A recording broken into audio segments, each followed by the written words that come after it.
Hello കൂട്ടുകാരെ, പച്ചത്തക്കാളി കൊണ്ട് ഒരു അടിപൊളി കറി ഉണ്ടാക്കാം. തക്കാളി പച്ചയാണെന്നോർത്ത് വിഷമിക്കേണ്ട ആവശ്യമില്ല. അതുകൊണ്ട് നമുക്ക് അടിപൊളി കറി ഉണ്ടാക്കാം. അപ്പോൾ ഇതിന് ഞാൻ 4 പച്ചത്തക്കാളിയാണ് എടുത്തിരിക്കുന്നത്. വീട്ടിൽ തന്നെ ഉണ്ടായതാണ്.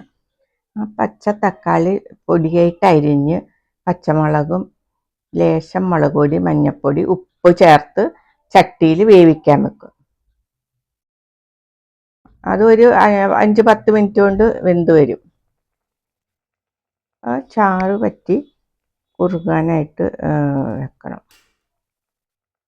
പിന്നെ ഇതിന് വേണ്ട തേങ്ങ എടുക്കാം. തേങ്ങ ഇത് ചാറിന് ആവശ്യമായിട്ട് നമ്മൾ അരമുറി മുക്കാൽ മുറി അത്രയും തേങ്ങ എടുക്കാം. ചാറ് വേണ്ട അത്രയും. അത് മിക്സിയിലിട്ട് നല്ല പോലെ അരയ്ക്കണം. അതിൻ്റെ കൂടെ ഇത്തിരി ചെറിയ ജീരകവും ഞാൻ ചേർത്തു. ചെറിയ ജീരകവും തേങ്ങയും 2 ചുവന്നുള്ളിയും കൂടെ ചേർത്ത് നല്ല പോലെ മഷി പോലെ അരച്ചെടുക്കണം.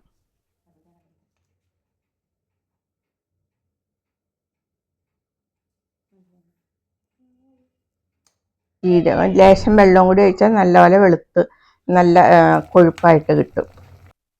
അപ്പോൾ ഈ അരച്ച് കൊണ്ടുവന്നത് ഈ തക്കാളി വേവിച്ച ചട്ടിയിലേക്ക് ഒഴിച്ചു കൊടുക്കാം.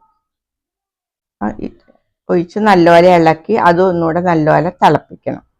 ചാറ് കുറുകി വരാൻ പാകത്തിനായിട്ട് തിളപ്പിച്ചെടുക്കാം. മഞ്ഞപ്പൊടി കളർ വേണമെങ്കിൽ കുറച്ചുകൂടെ ഇടാം ആവശ്യത്തിന്. പിന്നെ ഇതിന് കടുക് വറക്കാം.